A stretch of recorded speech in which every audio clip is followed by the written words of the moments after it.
Hi friends, ఈరోజు నేను చాలా టేస్టీగా ఉండే పెసరపప్పు బిస్కెట్స్ చేస్తున్నాను ఫ్రెండ్స్.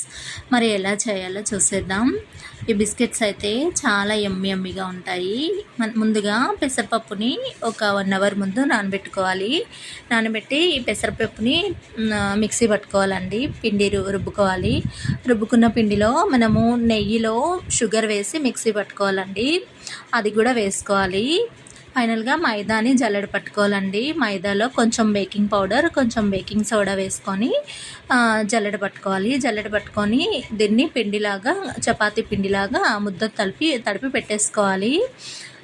తడిపి పెట్టేసుకుంటే మనకి ఎక్కువ వాటర్ అవసరం లేదు. ఈ తడితోనే మనకి ముద్ద సరిపోతుందనమాట. ఇలా తడిపి పెట్టుకున్నాక బిస్కెట్స్ లాగా ప్రిపేర్ చేసుకోవాలి.